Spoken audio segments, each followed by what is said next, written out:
오늘 오전에는 우리가 왜 조상에게 드리는 제사를 드리지 말아야 되는지 말씀을 상고해 보겠습니다. 말씀드리기 전에 다시 한번 예민한 부분이기 때문에 여러분들이 시험에 들지 않으셨으면 좋겠습니다. 우리나라 기독교가 맨 처음에 들어와서 부딪혔던 문화가 있었는데 이것은 제사, 전례 문제라고 하죠. 제사 문제였습니다. 우리나라는 수백 년 동안 조상에 대한 예를 중시했던 유교의 문화였기 때문에 제사를 반대하는 기독교는 유교의 문화와 부딪혀서 수많은 반대 그리고 핍박 그리고 많은 순교자를 이제 내게 되었죠. 그 옛날에 그래서 집안에는 실제 기록에는요, 딸을 기독교, 야소교 믿는 집안에는 주지 않는다 이런 기록이 있었다고 합니다. 그래서 옛날에는 기독교인들과는 통혼을 하지 않았다고 그래요. 조금 이렇게 선비 이상 사람들은 쌍것들이다 해가지고 이 기독교인들은 통혼을 하지 않았다는 겁니다. 요즘도 시골에서는 그렇습니다만은 우리 예수님 믿는 사람들은 집안에서 부모에게 제사도 안 지내냐, 너는 교회 다니면 뭐 부모도 없냐, 이런 말들, 낙인 찍히는 게 다반사잖아요. 저희 집안도 굉장히 제사를 귀중히 여기는 집안이었습니다. 저희 아버님께서도 저희 형님도 그렇고요, 굉장히 제사에 아주 중요하게 여겼던 분들이었어요. 그래서 제가 사실 목회자가 되기 전에는 집안에 제사 문화가 있으니까 저희 어머님이 이제 일찍 돌아가셨잖아요. 제가 그래서 돌아가신 어머니를 존경하는 의미인데 제 생각에 이게 왜 교회 다닌다고 해서 제사를 지내는 게 왜 잘못이냐 이런 생각을 오랫동안 사실 했었어요.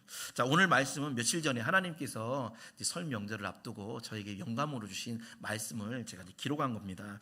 내일부터 설 명절 주간인데 우리가 왜 설 명절에 제사를 지내면 안 될까요? 저는 얼마든지 여러분에게 제사 지내도 좋겠습니다 라고 하고 싶어요. 그런데 하나님 말씀에 지내면 안 된다라고 말씀하십니다. 왜? 자, 세 가지 이유가 있는데, 첫째로 제사는 귀신과 교제, 즉 사귀는 일이기 때문에 제사는 지내면 안 됩니다. 고린도전서 10장 20절 말씀을 다시 한번 읽어보겠습니다. 시작. 무릇 이방인이 제사하는 것은 귀신에게 하는 것이요 하나님께 제사하는 것이 아니니 나는 너희가 귀신과 교제하는 자가 되기를 원하지 아니하노라. 아멘. 교제라는 것은 사귈 교자에 사이 제자를 써서 교제라고 그래요. 이 둘 사이, 어떤 사이사이에 이렇게 사귀다는 거죠. 여러분, 우리가 귀신과 사귀고 교제하는 자가 되면 안 됩니다. 우리는 하나님과 예수님과 사귀고 교제하는 사람이에요. 요한일서 1장 6절에 보면 우리의 교제는 아버지와 그 아들 예수 그리스도와 더불어 누림이라 이렇게 말씀합니다. 사귀는 게 하나님이랑 우리가 예수님이랑 사귀는 거지 귀신이랑 사귀는 게 아니에요. 나는 귀신이랑 사귄 적 한 번도 없는데요. 생각할 수 있지만 제사를 내가 지내고 제사를 참여하잖아요. 이미 그것은 나도 모르게 귀신과 교제하는 자가 된다라고 분명히 성경이 하나님 말씀에 말씀하고 있다라는 겁니다. 사람이 다른 사람과 친하게 지내는 방법 중에 하나가 뭐냐면 음식 나눠 먹는 거잖아요. 우리 친한 사람들끼리 우리 언제 밥 한번 먹어야지 그런 얘기 많이 하죠. 사도행전 2장 46절에 보면 초대 교인들이 예배 끝나고 나서 식사교제 꼭 하잖아요. 이거를 떡을 뗐다고 그러죠. 떡을 떼요. 이 떡을 떼는 것, 식사가 꼭 필요한 게 더 친밀한 교제가 이루어지기 때문에 그런 것입니다. 코로나로 인해 가지고 왜 교회들마다 식사 없어지는 데 많잖아요. 이게 사실은 좋지는 않은 거거든요. 그런데 사람도요, 귀신과 사귀는 게 가장 좋은 방법이 뭐냐면 제사 음식을 나누어 먹는 거예요. 그래서 제사를 지내고 나면 음복한다고 합니다. 음복 마시름자에 복복자 써서 복을 마신다라는 뜻인데 이 제사 음식에 뭐 조상들이 와가지고 이제 그거를 뭐 먹고 거기다가 복을 줘가지고 그거를 또 이제 먹는다 이제 그런 의미로 음복한다고 그래요. 음복. 근데 이게 왜 문제가 되냐? 제사 음식을 나눠 먹는 게 뭐 제사 음식 버리지 않잖아요. 다 먹잖아요. 문제가 되는 게 고린도전서 10장 18절 말씀 한번 읽어보겠습니다. 시작. 육신을 따라 난 이스라엘을 보라. 제물을 먹는 자들이 제단에 참여하는 자들이 아니냐. 아멘. 제물을 먹으면 그 제단에 내가 참여를 한대요. 제사 음식을 먹었어요. 그러면 나도 모르게 나는 그 제물에 참여하고 교제한 사람이 되는 겁니다. 우리가 알아야 되는 것은 절대 돌아가신 내 부모님이나 조상들이 와서 제사를 받는 게 아니다라는 거예요. 분명히 20절 말씀처럼 이방인의 제사하는 거는 하나님께 하는 게 아니라 귀신에게 하는 겁니다. 분명히 말씀하고 있죠. 제가 어릴 적에 무속신앙을 믿으셨던 저희 어머님께서 이제 무속을 굉장히 오랫동안 믿으셨어요. 돌아가시기 이제 바로 얼마 전에 예수님 믿고 간신히 턱걸이로 이제 저희 어머님은 구원받으셨는데, 어릴 적에 저희 집에 이제 문화가 뭐였냐면 어머님이 항상 제사 뭐 굿하는 거, 어머님이 돌아가신 할아버지 할머니 제사를 지내고 나면 꼭 다음날 저에게 꿈 얘기를 해주시는 거예요. 야, 지난밤에 할아버지 나타나셔서 야 며느라 제사밥 잘 먹었다 이렇게 하신다는 거예요. 귀신 속임수죠. 저희 할머님 돌아가셨을 때, 어머님 돌아가시면 왜 옷 같은 거 태우잖아요. 다. 아니 지금은 뭐 재활용하고 하게 하는데 옛날에 옷을 다 태웠어요. 그러면 꼭 뭐라고 하냐면 야, 할머니가 나타나셔서 이렇게 예쁜 옷 어떻게 입을꼬 하고 이렇게 얘기하시더라. 그렇게 얘기를 하시는 거예요. 근데 그거는 귀신의 속임수입니다. 여러분, 사람이 한 번 죽으면 누가복음 16장 말씀처럼 그의 신앙과 믿음과 행실의 어떤 유무, 그 정도를 따라서 천국과 지옥 음부로 곧바로 들어가는 거예요. 마치 군대 간 병사가 내가 뜨겁게 막 지옥에서 뜨겁게 막 고통받다가 이제 제삿날이 됐어요. 그러면 잠깐요, 저 제삿날이에요. 저 병사가 휴가 나가듯이 제삿날 좀 갔다 올게요. 이렇게 오는 게 아니다라는 겁니다. 분명히 누가복음 16장 26절에는 지옥이나 천국은 서로 들어가고 나오고 할 수가 없다라고 말씀하셨어요. 그래서 제삿날 온다, 이거는요 돌아가신 부모가 휴가 나오는 게 아니라 악한 귀신이 와서 제사를 받는 것을 알아야 됩니다. 우리나라는 예로부터 유교, 불교, 미신 이게 혼합이 돼가지고요 귀신에 대한 막연한 두려움이 있어요. 그래서 조상에게 제사밥을 주지 않으면 천륜을 거역한 거다라고 생각을 하고 벌을 받는다든지, 조상신이 노하면 자녀들에게 해코지를 한다든지 이런 생각을 많이 했습니다. 구한말에 우리나라에 왔던 게일 선교사님 책에 보면 이분이 이제 외국분이 미국분인데 우리나라에 와 보니까 뭐에 목을 메고 있냐면 제사에 그렇게 목을 메고 있더래요. 조선 사람들이 제사를 통해서 복을 받는다, 아니 화를 받는다. 근데 이분이 이제 들은 이야기, 이제 그 책에 보면 이거는 이제 가짜니까 여러분이 믿으시면 안 됩니다. 요건 믿으시면 안 돼요. 그냥 미신 얘기를 하는 거예요. 이분 책에 나와 있는 거. 한 나그네가 길을 가다가 봉분 근처에서 낮잠을 자는데, 이건 믿으시면 안 됩니다. 그냥 여기 나오는 얘기예요. 무덤의 주인인 귀신 둘이 나타나서 서로 이야기를 하더랍니다. 그날이 이쪽 귀신 제삿날인데 이제 자네 오늘 제삿날 아닌가 해가지고 이제 후손들이 차려준 제사밥을 먹으러 이제 간 거예요. 근데 금방 돌아왔어요. 다른 쪽 귀신이 아니 왜 이렇게 빨리 돌아왔는가 물으니까 아니 글쎄 내 제사상 중간에 뱀이 또아리를 틀고 있지 않은가. 괘씸한 것들, 감히 내 제사상에 뱀을 올리다니. 그래서 화가 나서 도깨비 한 무더기를 내 손주놈에게 보냈네. 그리고 그 손주가 심한 열병을 이제 앓게 됐다는 겁니다.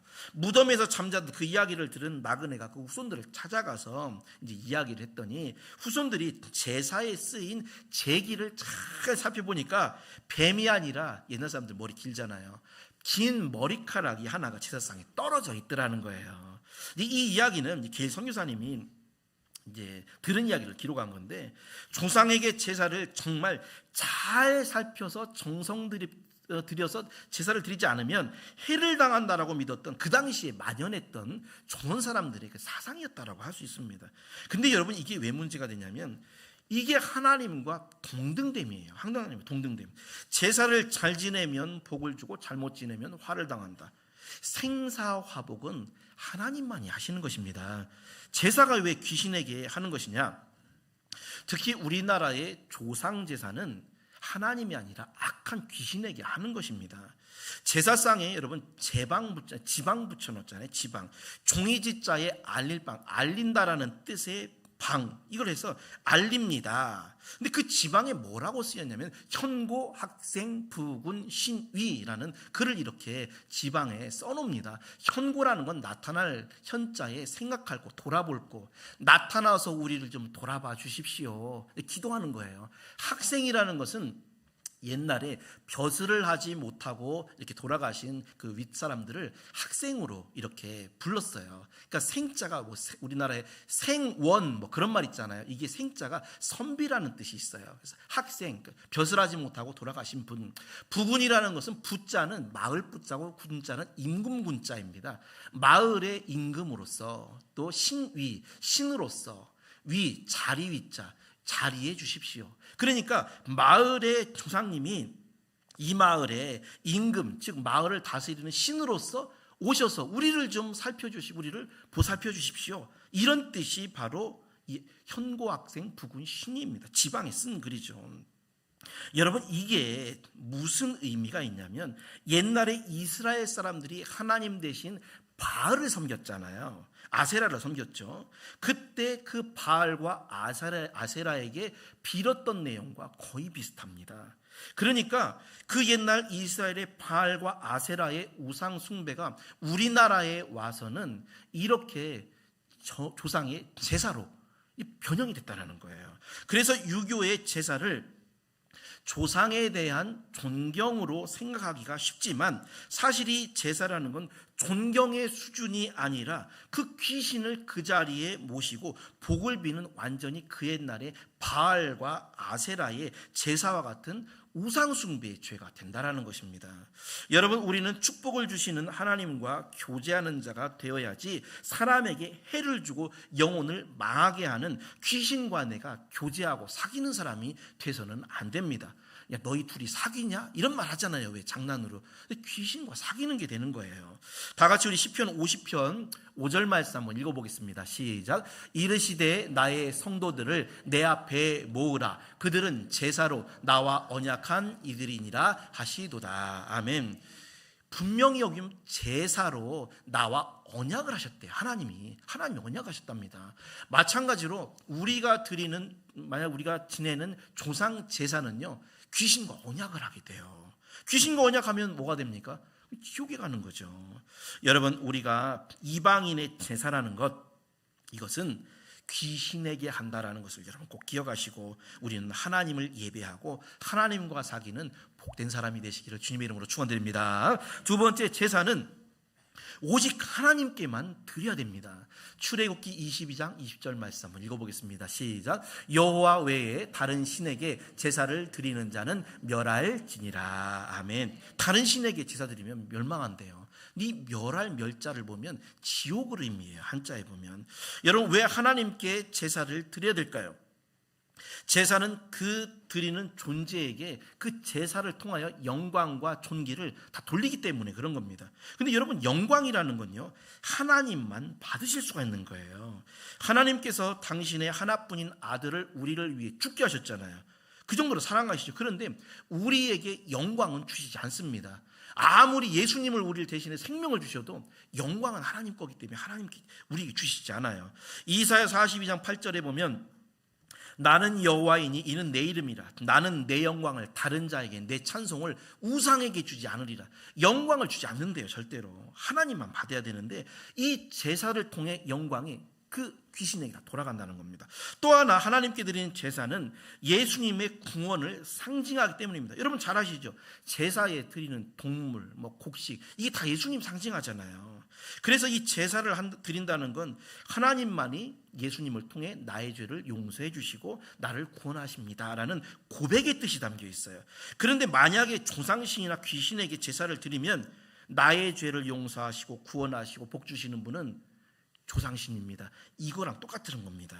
마귀는 그 옛날 하나님께 드리는 제사 속에 하나님께 드리는 영광, 예수님의 구원, 이게 다 들어있다는 걸 알고서 이걸 가로채려고, 하나님 영광을 가로챈 자가 마귀잖아요. 조상 제사로 자기가 그걸 가로채는 거예요. 우리 사진 한번 보겠습니다. 제사가 왜 큰 죄인지, 먼저 하나님께 드릴 희생 제물, 올려놓는 번제단 있잖아요. 번제단. 요게 모양을 보세요. 네모난 사각형이죠.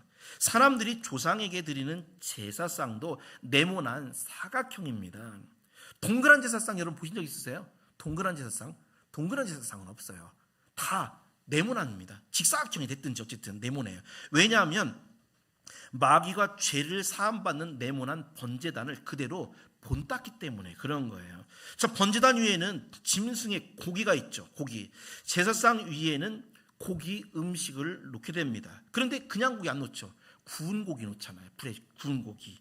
이 구운 고기를 구울 적자를 써서 고기를 적이라고 그래요. 적. 구워 놓은 고기다라는 뜻이에요. 근데 번제단에도 고기 구웠잖아요. 여기도 구운 고기를 놓고요. 똑같죠. 번제단에 붉은 피를 뿌리죠. 예수님 피를 상징하는. 제사상 위에는 붉은 과일을 동쪽에 놓습니다. 예수님이 해를 상징하기 때문에 동쪽이거든요. 그래서 동쪽에 놓는 거예요. 예수님의 이 붉은 피를 상징하는데 생명이 들어있기 때문에 이 피는 하나님이 받을 수 있는데 마귀가 그걸 받는 것을 의미해요. 그리고 제사상에 붉은 과일, 붉은 대추, 이 다 하나님이 이 피를 받으시는 것을 흉내내는 겁니다. 자, 번제단에 드리는 제사 중에 흰 곡식을 빻아드리는 소제가 있어요. 흰 곡식 빻아드리는 소제. 근데 이 제사상 위에는 백서라고 해서 흰 과일을 서쪽에 놓습니다. 흰 과일뿐만 아니라 뭐라 그랬죠? 유과. 한과, 유과. 그 한과 흰색 거 있잖아요. 이걸 올려놓는 것을 서쪽에 올려놓습니다. 사사기 6장에 보면 기드온이 국을 만들어서 하나님께 드려요. 그래서 이걸 하나님 받으시죠. 근데 이 제사상에도 똑같이 국인 탕이 올려집니다. 탕. 국을 드리는데 여기도 탕이 올려져요. 하나님의 성소에는 등잔에 불을 밝히잖아요. 불을 항상 밝히게 돼 있죠. 제사상에는 촛불을 항상 킵니다. 촛불 켜죠, 여러분. 기억하시죠?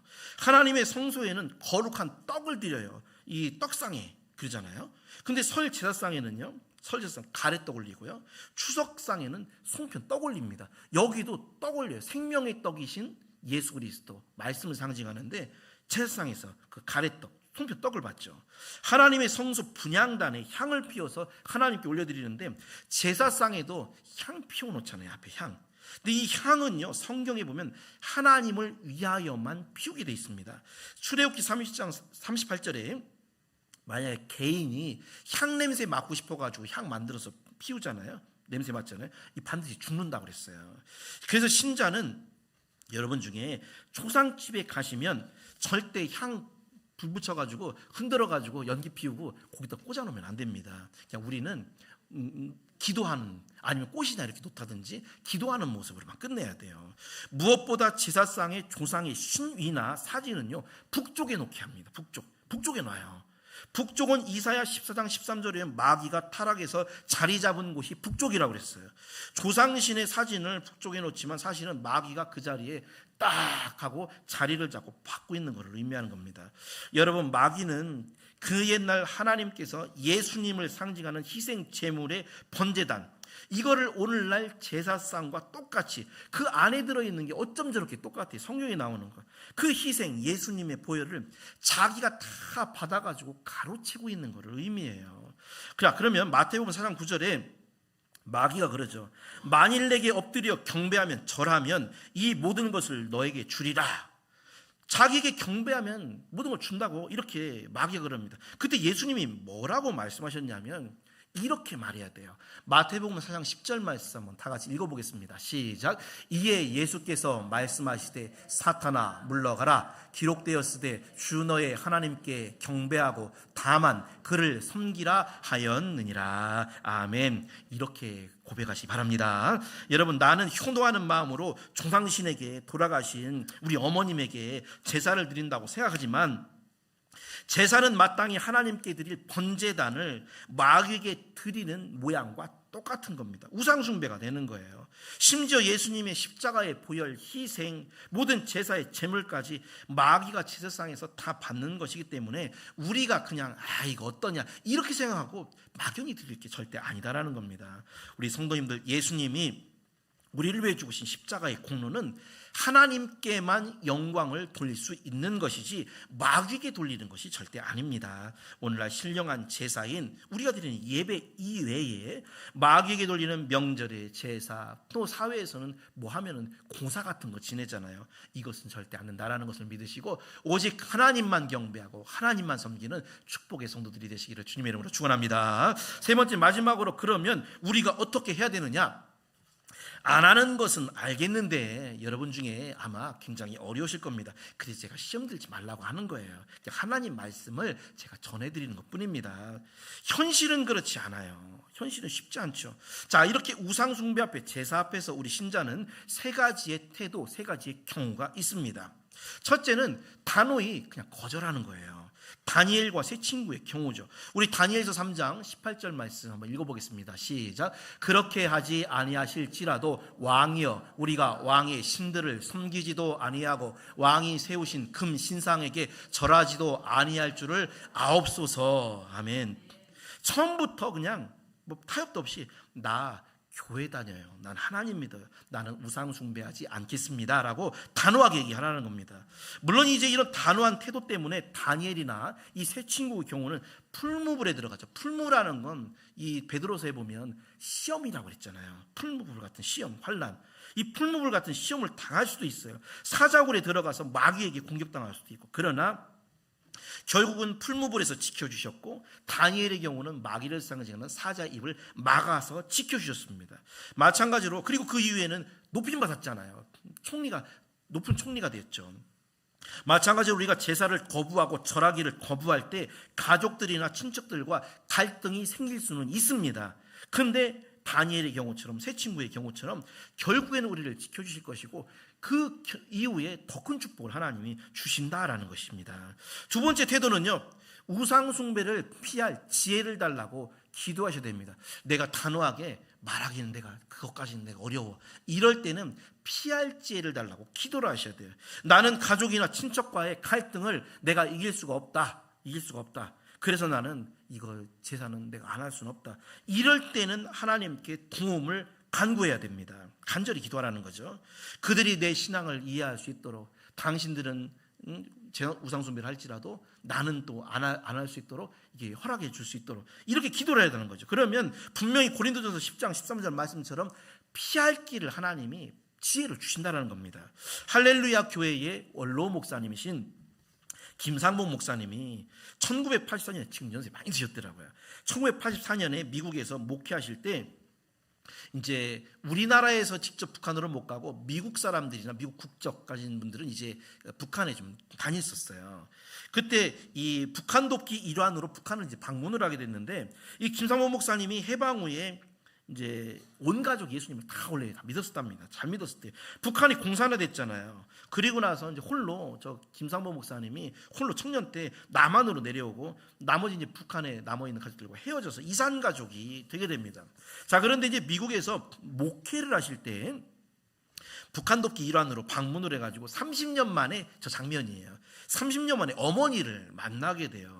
근데 저 어머니가 옆에 계신 할머니, 이렇게 앉아 계신 할머니, 저 어머니신데 오랜 세월이 지났는데도 몰래 하나님을 여전히 잘 믿고 계시더랍니다. 북한에서. 근데 북한을 방문하는 사람은 반드시 해야 되는 게 있었어요. 바로 김일성 동상 앞에 꽃을 바치고 거기서 절을 이렇게 딱 절하는 거죠. 마치 다니엘의 세 친구들이 그 금신상에 절하는 것처럼 해야 되는 거예요. 방문 둘째 날 공산당원이 김상봉 목사님 어머니와 일가 친척 형제들을 다 불러가지고 김일성 동상 앞으로 데리고 가더랍니다. 그리고 하필이면 김상봉 목사님에게 꽃다발을 탁 주면서 이 수령님 동상 앞에 바치고 절을 하라고 이렇게 시키더라는 거예요. 이 김상봉 목사님이 속으로, 야, 이거 김일성 동상 앞에 절하면 우상에게 절하는 죄가 될 것이고, 내가 절을 하지 않으면 우리 온 가족 일가 친척이 반동으로 몰려서 수용소로 끌려가게 생긴 거예요. 너무나 절체절명의 순간이죠. 그때 이 목사님이 하나님께 속으로 간절히 기도했답니다. 하나님, 도와주십시오. 그런데 갑자기 김 목사님 옆에 있던 저 어머님이 저쪽에 있던 사촌 동생에게, 야, 네가 우리 가족 대표로 수령님께 인사하고 절하고 오라오 하면서 아들인 목사님 손에 있는 꽃다발을 확 뺐더니 그 사촌 동생에게 주더라는 거예요. 결국 사촌 동생 혼자 정 앞에 김일성 동상 앞에 그 단에 가서 헌화하고 절을 하고, 나머지가 저 멀리 뒤에서 아래쪽에 서 있다가 그냥 무사히 돌아왔다고 합니다. 그때를 생각하면 이분이 이제 거의 은퇴하실 때쯤 돼서 이제 가족들 다 돌아가시고 막 그러실 후에 그 얘기를 이제 한 거예요. 그때 하면 이제 걸리면 큰일 나니까. 그 생각을 하면 지금도 아찔하더라는 겁니다. 아찔하더라. 여러분, 이럴 수도 없고 저럴 수도 없을 때가 있잖아요, 우리가. 그럴 때는 단호히 강하게 밀어붙여서 나 교회 안 다닌다. 나 교회 다닌다. 나는 우상숭배 안 한다. 이렇게 하기가 쉽지가 않다는 거죠. 그럴 때는 가족의 반대가 없어지도록 문제가 해결될 때까지 기도를 여러분이 간절히 하시면 하나님이 분명히 여러분에게 우상숭배를 피할 수 있는 지혜를 허락하실 줄 믿습니다. 세 번째 마지막 경우가 있어요. 겉으로는 절하고 속으로는 거부하는 것입니다. 열왕기하 5장에 보면 아람 장군 나아만이 나오는데요. 문둥병에 걸린 나아만 장군이 병을 고친 후에 엘리사에게 그러죠. 나 이제 하나님만, 오직 하나님만 내가 섬기겠다. 엘리사한테 고백을 합니다. 그런데 나아만 장군이 한 가지를 엘리사에게 부탁을 하죠. 우리 다 같이 열왕기하 5장 18절 말씀, 좀 긴데요, 이렇게 부탁을 해요. 한번 읽어보겠습니다. 시작. 오직 한 가지 일이 있사오니 여호와께서 당신의 종을 용서하시기를 원하나이다. 곧 내 주인께서 림몬의 신당에 들어가 거기서 경배할 때 그가 내 손을 의지하심에 내가 림몬의 신당에서 몸을 굽히오니 내가 림몬의 신당에서 몸을 굽힐 때에 여호와께서 이 일에 대하여 당신의 종을 용서하시기를 원하나이다 하니. 아멘. 나아만이 하나님만 믿기로 했는데 자기네 나라 아람에 가면 아람신을 믿잖아요. 왕도 아람신을 믿고. 그래서 그 왕이 림몬이라는 그 신의 신당에서 가가지고 절을 하고 제사를 드리면 자기도 신하니까 옆에서 같이 해야 되는 거예요. 그래서 어쩔 수 없이 내가 몸을 굽히오니, 이게 내가 절을 하지만 그거는 내 본심이 아니니까 나를 좀 용서해 주십시오, 이렇게 부탁을 한 거예요. 그 엘리사가 뭐라고 했을까요? 아마 고지식한 목사님 같으면 안 돼요, 안 되지, 하나님 믿기로 했는데 그럼 지옥 가요, 안 돼요, 이렇게 했을까요? 열왕기사 5장 19절에 보면 엘리사가 이르되 너는 평안히 가라 하니라. 평안히 가라. 네 마음을 알았으니 너 허락해 주니까 평안히 가라. 여러분, 정말 제사 문제로 집안에 칼부림이 나게 생겼어요. 정말 제사 문제 때문에 교회 다니는데 그래가지고 부인 찔러가지고 죽인 그런 사건도 있었잖아요. 또 이혼하는 경우도 또 많다고 합니다. 제사 문제 때문에. 그런데 그렇게까지 하면서 내가 절을 하지 말아야 되느냐. 그럴 때는 나아만 장군처럼 어쩔 수 없이 절을 하되 속으로는 하나님을 경배하라라는 거예요. 저는 청년 시절에 그때 당시에 믿음이 대단하진 않았습니다만 저희 집이 계속 제사를 지내니까 제사할 때는 속으로 이제 절을 해야 되잖아요. 형님도 절하고 아버지도 같이 이제 절을 하시니까 그럴 때 전 절을 하면서 야, 이 마귀야, 내가 너에게 절하는 거 아니다. 나는 하나님께 절하는 것이다. 이 마귀놈아, 나사렛 예수 이름으로 명하노니 떠나가라. 속으로 절을 하면서 쭝얼쭝얼 이렇게 한 적이 있었어요. 그런데 이게 물론 초신자 때는 가능한 일이라고 생각합니다. 왜냐하면 나아만 장군은 오래 믿은 사람이 방금 믿었잖아요. 지금 이제 처음 믿은 거잖아요. 믿은 지 얼마 안 됐으니까 엘리사가 그렇게 하라고 허락을 한 거지. 주님을 믿은 지 수십 년 된 신자가, 권사님이, 장로님이, 아니 목사님이 거기 가가지고 속으로 쭝얼쭝얼 하면서 그러면 되냐라는 거예요. 초신자처럼 아직도 제사상에 절하고 중얼거리는 모습은 결코 좋은 모습은 아니다라는 겁니다. 하나님이 보시기에 이 세 가지 방법 중에 가장 좋은 것은 그래도 지혜 있게 우상 숭배를 피하지만 결국 우리 모든 성도님들의 신앙 수준이 다니엘과 세 친구들처럼 이거는 나는 하나님 있기 때문에 난 할 수 없습니다, 이렇게 단호히 거절하고 하나님만 난 섬기겠습니다라고 선포하는 것을 하나님이 가장 기뻐하지 않으실까요? 결론적으로 내일부터 설 명절 주간인데 우리나라 전국적으로 우상 숭배가 이루어지게 됩니다. 지금 많이 제사를 안 지내는 집도 많지만 어쨌든 전국적으로 마귀역을 받기 때문에 굉장히 영적으로 센 기간이에요, 사실은. 여러분, 우리가 왜 제사를 지내지 말아야 될까요? 제사를 지내면 귀신과 교제, 사귀는 일이 되기 때문에 그렇습니다. 우리가 예배를 드리면 축복의 하나님과 사귐이 있는 것이고요, 명절에 제사를 지내거나 고사를 지내면 나는 귀신과 사귀는 친구가 되는 거예요. 우리는 찬송가 539장 4절처럼 너 주님과 사귀어 살면 하면 새 생명 넘치리라라는 노래처럼 예수님과 사귀어 천국의 생명을 넘치도록 받으시기를 축원합니다. 두 번째, 제사를 지내는 것은 하나님께만 드려야 될 영광, 하나님께만 드려야 됩니다. 예수님의 십자가 구원의 은혜를 통해 하나님이 영광을 받으시는데, 이 제사라는 건요, 마귀가 그걸 통해 받는 거예요. 제사를 지내는 것은 번제단의 제사를 하나님 대신 마귀가 똑같이 받는 것을 의미합니다. 하나님 나를 구원해 주셔서 감사합니다가 아니라 마귀님, 귀신님 나를 구원해 주셔서 감사합니다, 이게 되는 거죠. 마지막으로 신자는 우상숭배 제사를 단호히 거절하는 것이 가장 좋으나 형편이 어려울 때는 이렇게 하나님께 도움을 구하시고요. 그리고 정 안 될 때 우리 초신자들이나 새신자들 같은 경우에는 겉으로는 뭐 절할 수 있지만 속으로는 거부하고 그리고 하나님만을 섬기는 여러분이 되셨으면 좋겠습니다. 우리 성도님들, 우리의 심령은 나의 구원이 되시는 하나님, 십자가의 내 죄를 대신해 고난당하신 예수님을 섬기는 신령과 진정의 제사인 이 예배를 통해 하나님과 사귀고 천국의 생명을 얻는 우리 모든 성도님들이 다 되시기를 주님의 이름으로 축원드립니다.